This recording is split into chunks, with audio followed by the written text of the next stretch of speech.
Terima kasih Pak Klumenik. Bapak Ibu, mari kita berdoa. Tuhan Yesus, kami mengucap syukur untuk pagi ini. Yesus, Engkau pertemukan kami di sumbun pagi ini dengan keadaan sehat. Tuhan, sebentar lagi kami akan mendengarkan renungan firman Tuhan yang akan disampaikan oleh Pastor Paulus Sang. Kiranya Tuhan berkati, kiranya tutup bungkus dengan kuasa darah Yesus, dan kami yang mendengarkan bisa menjadi pelaku-pelaku firman. Di dalam nama Tuhan kami Yesus Kristus, kami berdoa dan mengucap syukur. Amin. Terima kasih Pak Klumenik. Amin. Terima kasih Bu Wiwin. Ya, silakan Ibu Sarina. Ya, baik. Saya akan membacakan ayat firman Tuhan yang terdapat di dalam Mazmur 35 ayat 1 sampai dengan 28. Dari Daud. Berbantahlah Tuhan melawan orang yang berbantah dengan aku. Berperanglah melawan orang yang berperang melawan aku. Peganglah perisai dan utar-utar, bangunlah menolong aku. Cabutlah tombak dan kapak, menghadapi orang-orang yang mengejar aku. Katakanlah kepada jiwaku, akulah keselamatanmu.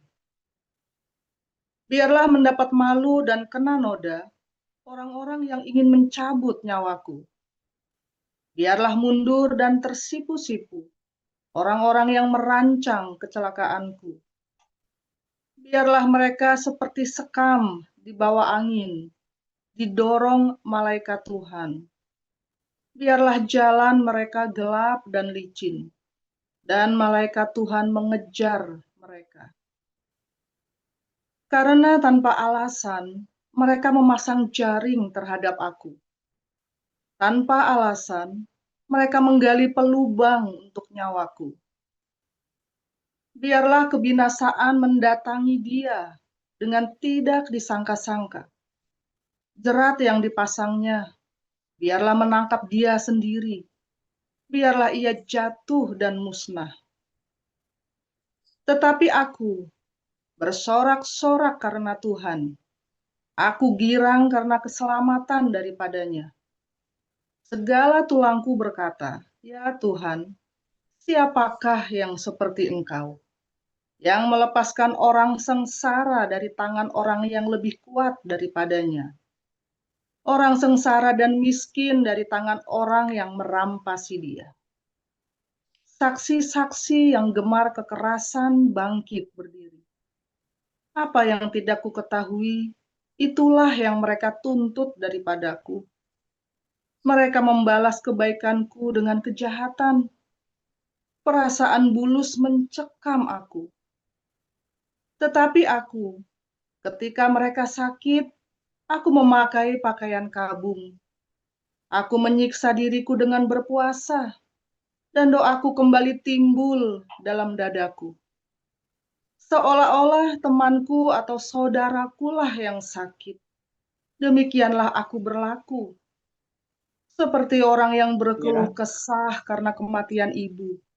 Demikianlah aku tunduk dengan pakaian kabung. Tetapi ketika aku tersandung jatuh, bersukacitalah mereka dan berkerumun melawan aku. Orang-orang asing yang tidak kukenal menista aku dengan tidak henti-hentinya. Dengan fasik mereka mengolok-olok terus, menggertakkan giginya terhadap aku. Sampai berapa lama, Tuhan, Engkau memandangi saja? Selamatkanlah jiwaku dari perusakan mereka, nyawaku dari singa-singa muda. Aku mau menyanyikan syukur kepadamu dalam jemaah yang besar. Di tengah-tengah rakyat yang banyak, aku mau memuji-muji Engkau. Janganlah sekali-kali bersukacita atas aku, orang-orang yang memusuhi aku tanpa sebab. Aku mengedip-ngedipkan mata orang-orang yang membenci aku tanpa alasan. Karena mereka tidak membicarakan damai. Dan terhadap orang-orang yang rukun di negeri mereka merancangkan penipuan. Mereka membuka mulutnya lebar-lebar terhadap aku dan berkata, "Syukur, syukur, mata kami telah melihatnya." Engkau telah melihatnya, Tuhan. Janganlah berdiam diri, ya Tuhan. Janganlah jauh daripadaku. Terjagalah dan bangunlah membela hakku, membela perkaraku, ya Allahku dan Tuhanku. Hakimilah aku sesuai dengan keadilan-Mu, ya Tuhan Allahku, supaya mereka jangan bersuka cita atasku. Janganlah mereka berkata dalam hatinya, syukur, itulah keinginan kami. Dan janganlah mereka berkata, kami telah menelannya. Biarlah bersama-sama mendapat malu dan tersipu-sipu orang-orang yang bersuka cita atas kemalanganku. Biarlah berpakaian malu dan noda orang-orang yang membesarkan dirinya terhadap aku. Biarlah bersorak-sorai dan bersuka cita orang-orang yang ingin melihat aku dibenarkan. Biarlah mereka tetap berkata, Tuhan itu besar, Dia menginginkan keselamatan hamba-Nya. Dan lidahku akan menyebut-nyebut keadilan-Mu, memuji-muji Engkau sepanjang hari. Demikian.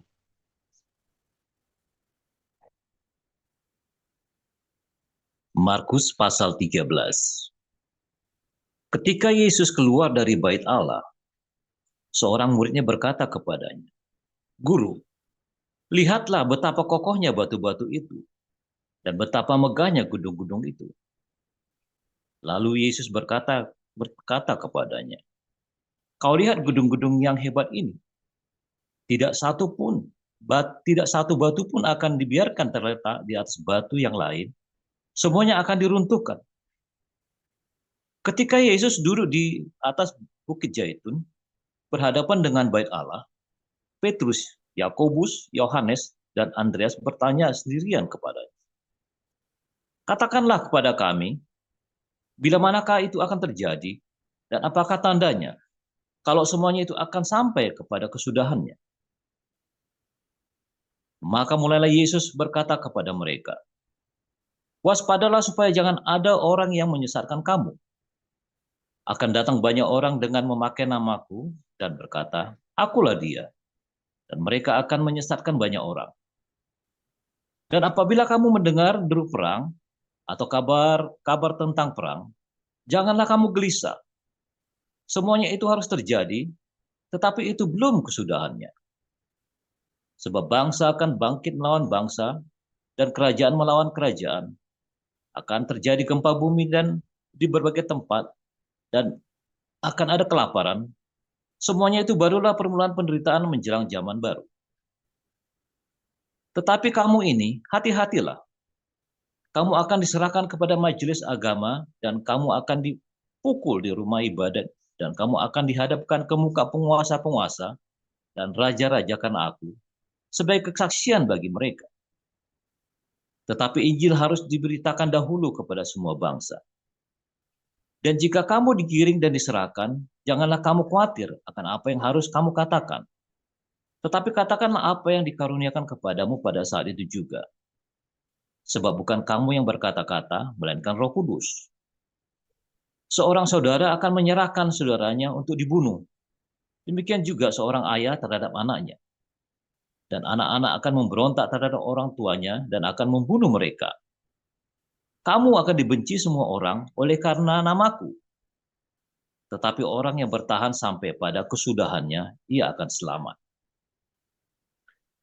Apabila kamu melihat pembinasa keji berdiri di tempat yang tidak sepatutnya, para pembaca hendaklah memperhatikannya. Maka orang-orang yang di Yudea haruslah melarikan diri ke pegunungan. Orang yang sedang di peranginan di atas rumah, janganlah turun dan masuk untuk mengambil sesuatu dari rumahnya. Dan orang yang sedang di ladang, janganlah ia kembali untuk mengambil pakaiannya. Celakalah ibu-ibu yang sedang hamil atau yang menyusukan bayi pada masa itu. Berdoalah supaya semuanya itu jangan terjadi pada musim dingin. Sebab pada masa itu akan terjadi siksaan seperti yang belum pernah terjadi sejak awal dunia, yang diciptakan Allah sampai sekarang, dan yang tidak akan terjadi lagi. Dan sekiranya Tuhan tidak mempersingkat waktunya, maka dari segala yang hidup tidak akan ada yang selamat. Akan tetapi oleh karena orang-orang pilihan yang telah dipilihnya, Tuhan mempersingkat waktunya. Pada waktu itu, jika orang berkata kepada kamu, lihat, Mesias ada di sini, atau lihat, Mesias ada di sana, jangan kamu percaya. Sebab Mesias-Mesias palsu dan nabi-nabi palsu akan muncul, dan mereka akan mengadakan tanda-tanda dan mujizat-mujizat dengan maksud sekiranya mungkin menyesatkan orang-orang pilihan. Hati-hatilah kamu. Aku sudah terlebih dahulu mengatakan semuanya ini kepada kamu. Tetapi pada masa itu, sesudah siksaan itu, matahari akan menjadi gelap dan bulan tidak bercahaya. Dan bintang-bintang akan berjatuhan dari langit. Dan kuasa-kuasa langit akan goncang. Pada waktu itu orang akan melihat Anak Manusia datang dalam awan-awan dengan segala kekuasaan dan kemuliaannya. Dan pada waktu itu pun, Ia akan menyuruh keluar malaikat-malaikatnya dan akan mengumpulkan orang-orang pilihannya dari keempat penjuru bumi, dari ujung bumi sampai ke ujung langit. Tariklah pelajaran dari perumpamaan tentang pohon ara.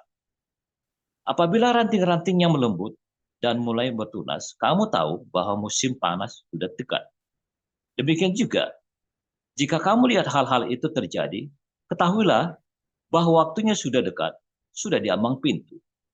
Aku berkata kepadamu, sesungguhnya angkatan ini tidak akan berlalu sebelum semuanya itu terjadi. Langit dan bumi akan berlalu, tetapi perkataanku tidak akan berlalu. Tapi tentang hari atau saat itu, tidak seorang pun yang tahu. Malaikat-malaikat di sorga tidak, dan anak pun tidak, hanya Bapa saja. Hati-hatilah dan berjaga-jagalah, sebab kamu tidak tahu bila manakah waktunya tiba. Dan hal yang sama seperti seorang yang berpergian, yang meninggalkan rumahnya dan menyerahkan tanggung jawab kepada hamba-hambanya, masing-masing dengan tugasnya, dan memerintahkan penunggu pintu supaya berjaga-jaga. Karena itu berjaga-jagalah, sebab kamu tidak tahu bila manakah tuan rumah itu pulang, jelang malam, atau tengah malam, atau larut malam, atau pagi-pagi buta. Supaya, kalau ia tiba-tiba datang, jangan kamu didapati sedang tidur. Apa yang kukatakan kepada kamu, kukatakan kepada semua orang, berjaga-jagalah. Demikian firman Tuhan. Ya, terima kasih Bu Sarina dan Pak Apul yang sudah membacakan Alkitab hari ini. Ya, kiranya Tuhan Yesus memberkati Bapak dan Ibu juga keluarga. Ya, kita akan memasuki renungan firman Tuhan yang akan dibawakan oleh gembala kita, Pastor Dr. Joseph Paujang, dengan judul Berbantah dengan Musuh. Silakan Pastor Paul.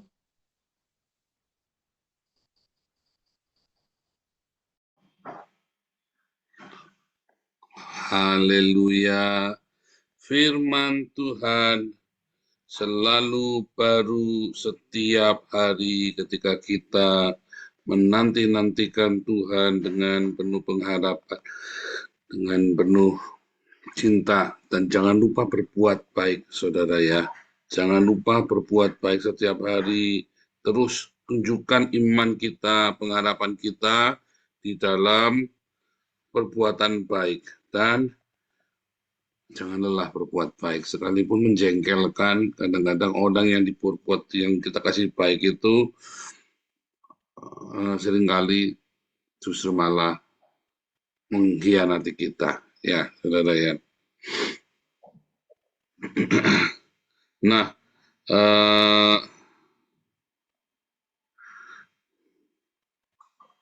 saudara, ketika kita setiap hari ini kita menanti-nantikan Tuhan, ya, setiap kali kita melakukan perbuatan baik, lalu orang kan mempertanyakan motifnya apa, ya, nggak mungkin, ya, sengaja ya, waktu itu saya sengaja. Kalau ketika saya bikin video pendek, ya, mana donasi 40 miliar, cuman saya. Nah, itu saya sedang memberikan bahasa metakomunikasi, ya, saudara ya. Bukan saya, uangnya kan bukan punya saya, saudara ya, tentu dari Anda semua. Seharusnya Anda mengerti itu ya, bukan bermaksud untuk saya memamerkan, tetapi untuk me- menyindir, ya, bahasa sarkastik saya buat para apologet yang tiap hari cari donasi buat dirinya sendiri, tapi sambil nyerang-nyerang orang lain. Ya, saudara ya. Saya tidak bermaksud untuk menunjukkan bahwa saya hebat, enggak lah. Ya, saudara ya, enggak hebat juga. Karena apa namanya, semua donasi itu memang kita kan sepakat. Kalau pakai nama rekening saya belum tentu bisa terkumpul 40 miliar. Justru karena saya menggunakan nama yayasan, maka kita bisa segitu banyak. Tentu saja karena itu, ya saudara ya. Seharusnya Anda mengerti ya. Tetapi seringkali ya, ketika kita berbuat baik, memang dipertanyakan, saudara ya. Tidak mungkin dulu kita kasih makan itu ya, pertama kali kita gerak Damaris. Tidak mungkin, Paul pasti nipu, Paul pasti begini, Paul pasti begitu. Saudara Anda lihat ya, para apologet kalau diomong gitu langsung pada panas, langsung pada girap-girap, langsung pada ruwet ya. Anda juga gitu enggak? Kalau ada orang ngomong sesuatu, terus sampai Anda berdebat, mana buktinya? Ini begini, wow, mana buktinya? Silakan buktinya, ini silakan buktinya. Ya kan, saling ingin membuktikan, yang satu ingin membuktikan bahwa kamu curang, yang satu yang kamunya ingin membuktikan bahwa kamu tunjukkan buktinya mana ini ya saya. Wah, terus kamu mulai tuh bertengkar di situ, tuh ribut besar. Dionjoki kalau perlu ya. Kalau perlu dionjoki, kalau perlu ribut, saudara. Saudara sebetulnya nggak perlu seperti itu ya, terutama nih ibu-ibu ya. Kalau ada omongan di pasar apa, jengkel, lalu ditungguin, wah dijambak-jambakan. Misalnya, ada yang begitu, malu ya, jangan begitu. Kalian sudah ikut hagios, ya di sini diajarin, lagi ya digosipin orang di pasar, apa digosipin orang di gereja, di tempat kerjamu, nggak usah jambak-jambakan ya. Diamkan saja, ya. Orang ngomongi kamu yang tidak baik, orang nyatronin kamu. Nah, itu yang namanya berbantah-bantah. Tuhan, berbantahlah dengan musuhku. Kita minta Tuhan untuk berbantah sama jangan kita. Sebab ketika kita berbantah-bantahan, satu kita habis waktu. Dan kamu tahu nggak, ketika kamu lagi berbantah-bantahan dengan keras begitu, energimu itu kesedot tuh. Energimu itu habis kesedot. Ya, tapi saya senang Pak. Wah ini makanan saya santap sekalian Pak. Tetap energimu kesedot, makanya kamu jadi cepat tua. Makanya kamu lihat ya, orang ya makin tua, ada yang mukanya makin baik, makin berseri, ada yang makin tua tuh mukanya makin kayak nenek sihir, makin kayak Hitler, makin kayak kayak ini ya saudara ya, sadis ya. Ada yang tidak ngamatin nggak? Ada orang yang makin tua mukanya makin baik, kayak Ana itu mukanya makin tua makin cantik. Ya karena saya memperlakukan dengan baik ya. Ya buat saya, buat Anda enggak terserah, tapi buat saya makin baik mukanya ya. Banyak teman-teman saya tua mukanya tambah jelek.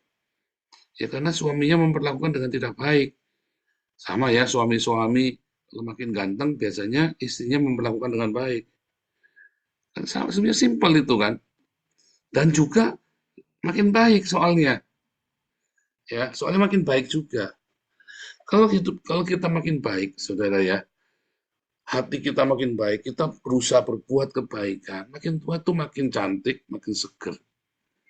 Kami kalau tua itu kamu berantem, senangnya berantem ya, sama sapi senggol bacok, tambah lama mukamu tambah keras, ya, tambah lama mukamu tambah penuh dengan gurat-gurat kekerasan ya. Loh, saya bekerja keras. Ada pekerja keras yang memang bekerjanya capek sehingga mukanya gurat-gurat capek. Tapi ada sukacita mukanya. Kenapa mukanya menyenangkan ya? Kalau orang Tionghoa bilang duapan. Ya, menyenangkan. Muka hoki. Muka hoki itu dibikin loh, saudara. Memang dari lahir ya. Kalau Anda belajar profetik kan nanti diajarin. Orang duapan itu dari lahir, saudara ya. Tapi kamu bisa membangun muka yang duapan. Duapan itu, pan itu muka ya. Duapan itu muka yang menyenangkan, muka yang mendatangkan rezeki. Ya, kamu bisa dengan cara apa? Kamu jangan suka bertengkar. Ya, loh, Pak Paulus juga kok suka miso-miso. Coba lihat saya miso-miso. Kamu dengarkan, pasti lucu. Kamu masih ketawa kalau saya lagi miso-miso. Iya kan? Hiburan kan? Kalau saya lagi miso-miso kan? Nggak ada saya miso-miso terus kamu ikut rasa emosi. Saya lagi miso-miso pas Anda ketawa-ketawa. Kenapa? Saya lucu. Memang saya sengaja bikin lucu. Apakah miso-misonya karena kepahitan? Enggak. Miso-miso saya itu suara kenabian. Bukan karena kepahitan. Kalau saya kepahitan mukanya pasti beda.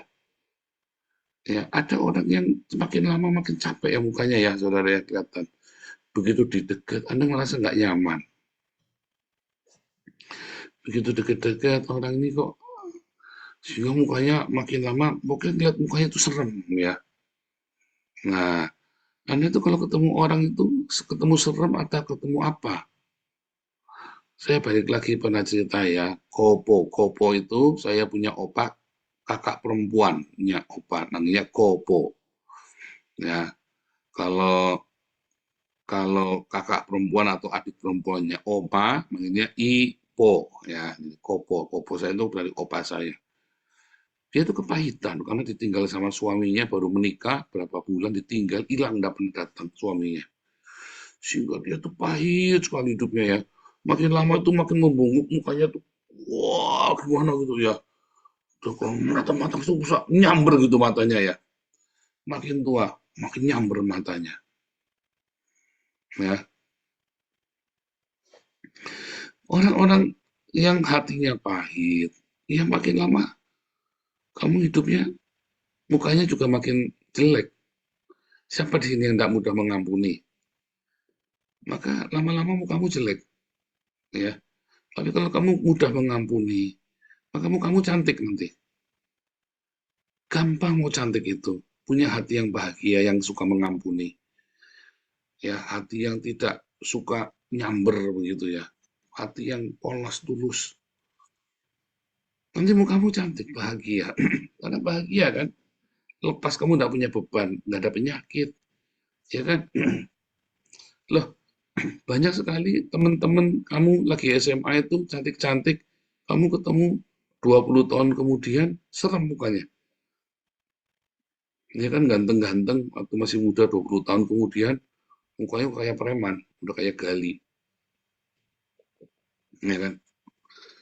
Ada yang karena kosmetik. Bukan, ini bukan karena kosmetik. Kalau kosmetik, Anda juga tetap bisa lihat waktu kosmetik itu ya, ketika ada satu kerutan, ada satu mimik yang serem, ya. Nah, biasanya anak kecil itu nangkep ya. Anak-anak saya itu miracle itu paling sering tuh. Dia digendong, ada perempuan cantik gendong dia, saudara ya. Wah, dia meronta nggak mau. Dia takut pokoknya. Saya tuh kan digendong, takut dia nangis. Teriak dia sekuat tenaga ya. Dan orang ini memang berusaha jahatin kita. Ya, cantik ya, mukanya cantik. Ya mungkin pasang apa gitu ya katanya orang itu kan susuk atau apa atau besar. Tetapi jahat, orang ini jahat sekali sama keluarga kami, saudara ya. Ya, bisa begitu ya. Ada orang yang begitu kelihatannya baik mukanya ya, kelihatannya. Tapi dari sekilas, ini jahat sekali nih. Ternyata jahat. Nah masalahnya begitu Anda seringkali nggak menyadari asal cantik, asal seksi, asal bling-bling, terus Anda nggak menyadari itu. Tetapi saudara ya, orang-orang yang tinggal bersama dia itu, ya menyadari. Makin lama itulah sebabnya suami-suami banyak ninggalin istrinya, padahal istrinya kelihatannya masih cantik. Suami istri-istri banyak meninggalkan suaminya, padahal kelihatannya suaminya tuh punya duit, gagah, ganteng. Ya, pernikahan juga demikian, karena kamu suka berbantah-bantah, karena kamu suka itu ya, suka konten, suka berbantah-bantah, suka ribut. Siapa di sini jago ribut? Wah, kalau ribut-ribut gitu tuh saya paling demen itu. Nah, ngaku kan. Tapi banyak ya, wow, jangan khawatir kalau ribut-ribut itu saya paling demen. Nah, bertobat tuh. Bagus kamu ngaku. Saudara, kalau kamu sering berbantah-bantah, kamu senang dengan perbantahan itu, ya, kamu tidak akan pernah merasakan mengecap kasihnya Tuhan. Kenapa kamu tidak biarkan Tuhan yang berperkara? Pak, kesuwen Pak ngenteni Tuhan. Nah, itu dia. Kamu latihan sehingga otot-ototmu, ya otot-otot wajahmu kan sangar kan. Wah, isinya kalau tangan itu isinya urat-uratnya sampai keluar semua tuh. Nah, itu otot wajahmu tuh begitu tuh. Bayangkan itu ya. Seperti itu tangan yang sampai uratnya keluar gara-gara kamu sering adu panco kan. Sering otot-otot kan adu panco kan. Wah, sampai pada keluar semua urat-uratnya tuh ya. Gila nih sampai kayak cacing keluar semua gitu kan. Wah, gitu ya. Kamu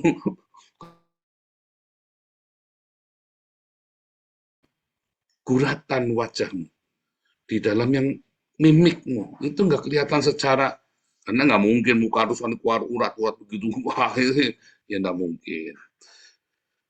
Tetapi di dalam ininya ya, di dalam mimiknya itu kelihatan orang yang suka bertengkar. Ya, saya dulu waktu mahasiswa itu sering anak muda zaman sekarang paling suka bertengkar ya, saudara ya. Nggak yang laki-laki, nggak yang perempuan ya. Terutama di Jakarta, Gen Z itu paling suka bertengkar ya. Gen Z itu, ngerti ya? Paling suka bertengkar Gen Z itu. Paling suka tiba-tiba nyabak dulu, yang penting menang dulu. Waktu saya di penjara, saya merenungkan satu kata ya, saudara. Satu kalimat. Ini orang begitu diberkati Tuhan, sampai dia nggak perlu bertengkar lagi. Loh, kalau ada orang berusaha memfitnah dia, biarin aja sama dia. Cuma dikasih senyum. Loh, kalau ada orang ngambil, nggak habis. Loh, kalau ada orang menindas dia, nggak berasa. Ketika ada orang memfitnah dia, dia nggak kehilangan teman. Saking diberkati Tuhannya. Bahkan musuh-musuhnya pun udah ngambil, dia nggak berasa, masih tenang saja. Sama seperti kamu ketika nyedok air dari laut, apakah airnya habis? Ya, dongeng, bilang habis itu ya. Nyedok lautan sampai habis, dongeng. Tetapi tidak akan kamu nyedok lautan tuh airnya habis. Nah, itulah kamu seperti samudra raya yang melimpah dengan cinta. Diambil airnya tiap hari. Bahkan kamu dikotori, dilempari pakai plastik, dilempari pakai tai, pakai kotoran. Tetap samudra raya itu menjadi bersih. Ya kan?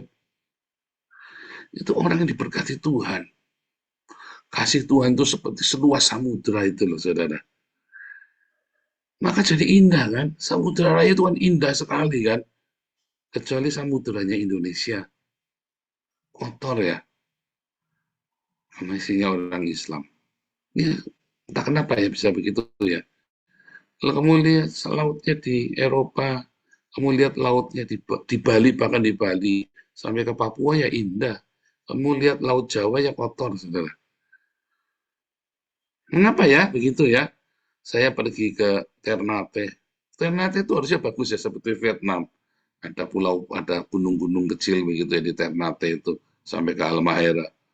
Tapi ya nggak indah, kotor, bau. Saya pergi ke Bima, ya bau. Seberangnya Bima itu adalah Labuan Bajo. Ya indah, biru. Saya pergi ke Ternate, ke Halmahera, ya kotor. Padahal kamu pergi ke sedikit dari Flores itu bening sekali. Aneh ya. Kamu pergi ke Sumba itu loh, bersih, bening, biru. Bahkan alam semesta saja mencerminkan orang yang suka bertengkar. Bahkan alam semesta itu loh, saudara. Alam semesta saja mencerminkan orang yang suka bertengkar.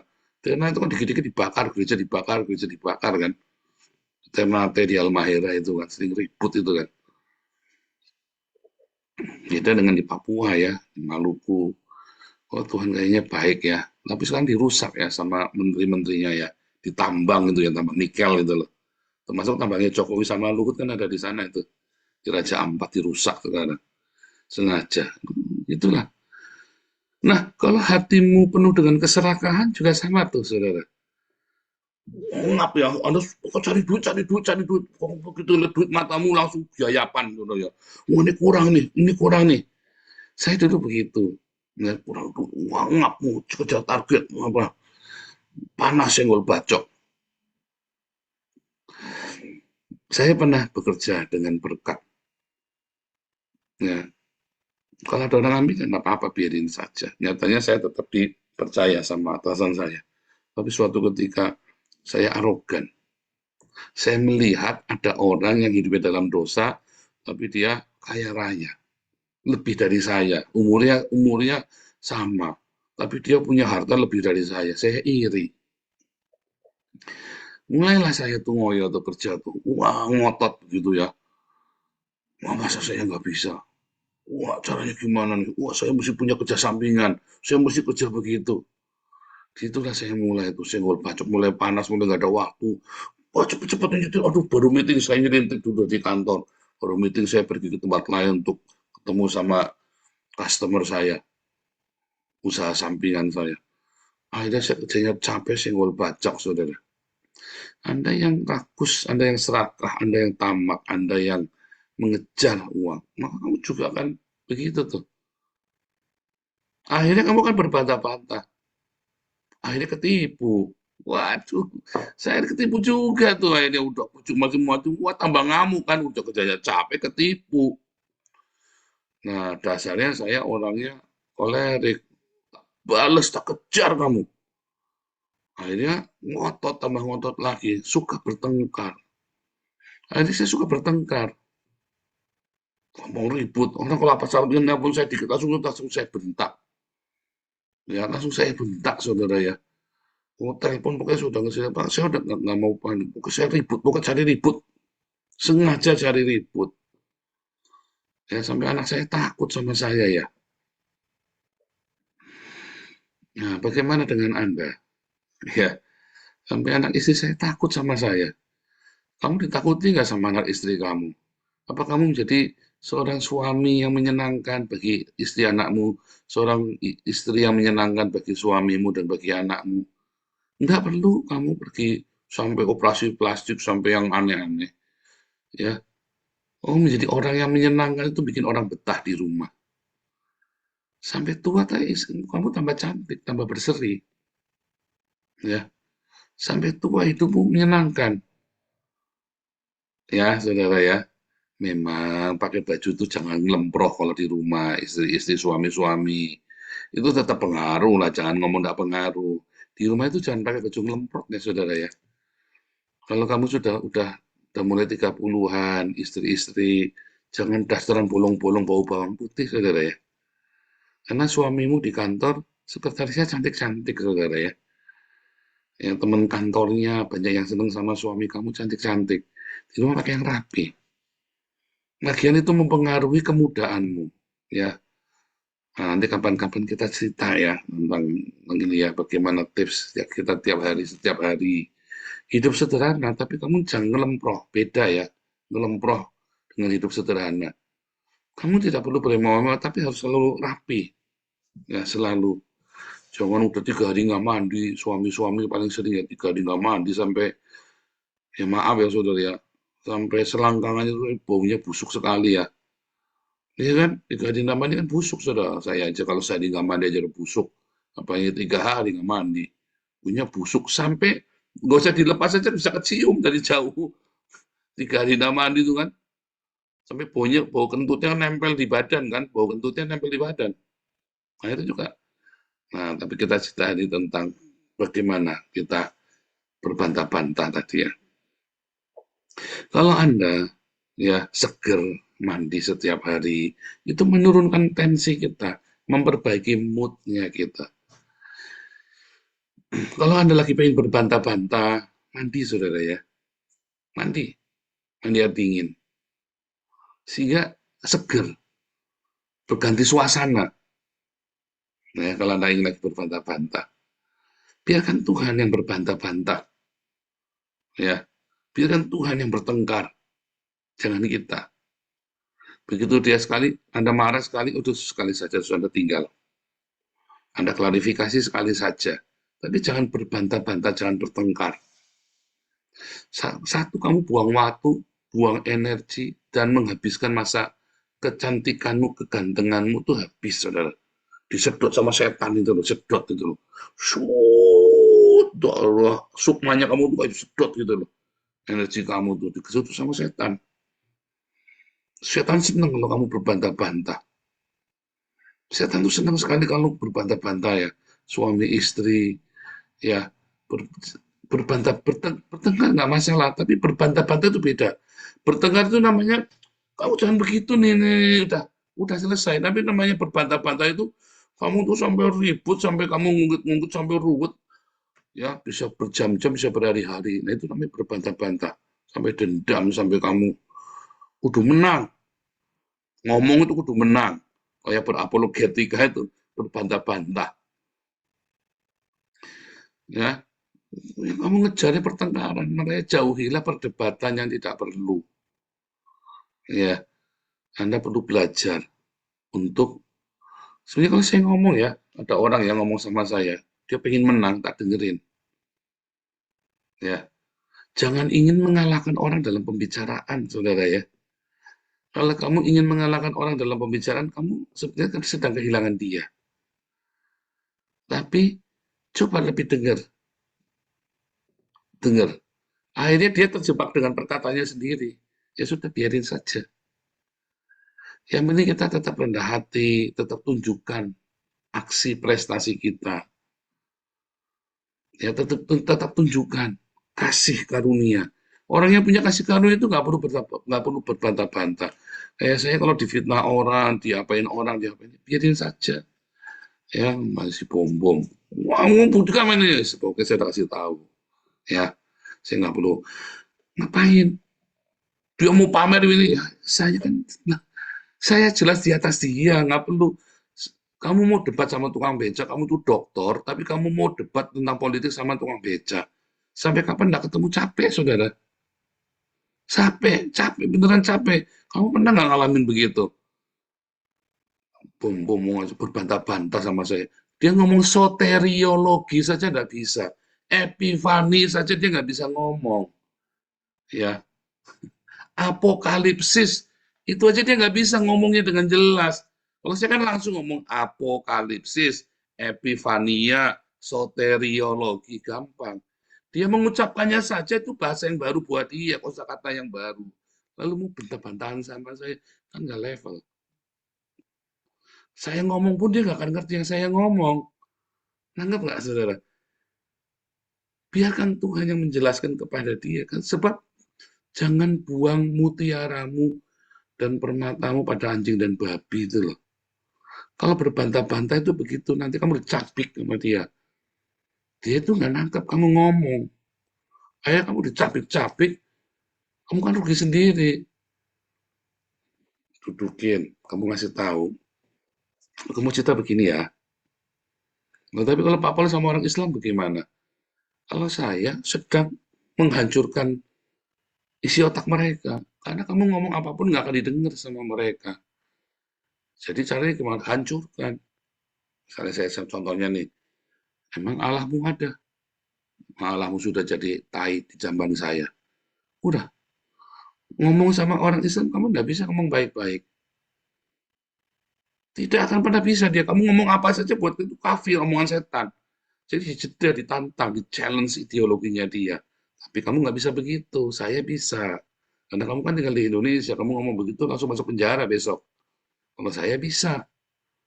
Nah itu loh bedanya. Kalau saya di Indonesia, kamu harus hati-hati. Begitu saya di sini, saya kan bebas hukum.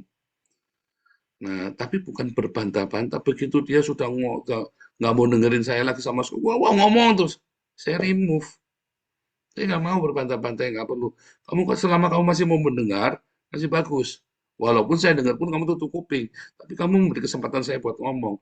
Tapi kalau dia orang sudah nggak ngasih kesempatan ngomong lagi buat saya, ya saya remove. Ngapain ngomong sama orang begituan? Itu orang sakit jiwa. Itu loh. Itu namanya jangan berbantah-bantah. Kalau saya ngomong jeder, nah itu beda tuh, saudara. Kalau kamu nggak boleh ngomong kayak saya, karena kamu tidak punya kuasa untuk ngomong itu. Saya punya kuasa untuk ngomong seperti yang saya ngomong ini. Nah, tetapi kalau kamu di rumah tanggamu, jangan berusaha mengalahkan mereka. Dengerin. Ngomong gantian. Di rumah pun ngomong gantian. Istri-istri, ngomong gantian. Suami-suami kalau ngomong gantian. didengerin, jangan pengen jawab. Pengen denger kamu tuh pengen ngomong apa tuh. Jangan pengen jawab, saudara ya, di rumah itu. Pengen tahu kamu tuh kenapa tuh kamu marah, kenapa tuh kamu nggak suka. Dengerin, tanyain, kamu kenapa tuh nggak suka, kenapa tuh kamu marah-marah, aku pengen dengar, pengen tahu apa yang membuat kamu nggak suka. Kalau kamu sering berdua, suami istri sering begitu, kamu makin kompak, makin asik. Haleluya, ya. Biar Tuhan yang berperang bagi kita, yang berbantah-bantah bagi kita, termasuk sama suami dan istri. Ya, biar Tuhan. Kadang-kadang kita ngomong sama istri, ngomong sama suami nggak bisa jelasin. Adalah biar Tuhan yang jelaskan dalam hati kita. Tapi jangan ngomong sama kamu mah nggak ngerti, biar Tuhan lah jelasin sama kamu. Bukan nggak usah begitu ya. Kita dengerin saja. Tapi kita dalam hati kita biar Tuhan jelaskan sama kamu. Kadang-kadang aku ngomong juga kamu nggak ngerti. Haleluya, amin. Silakan Pak.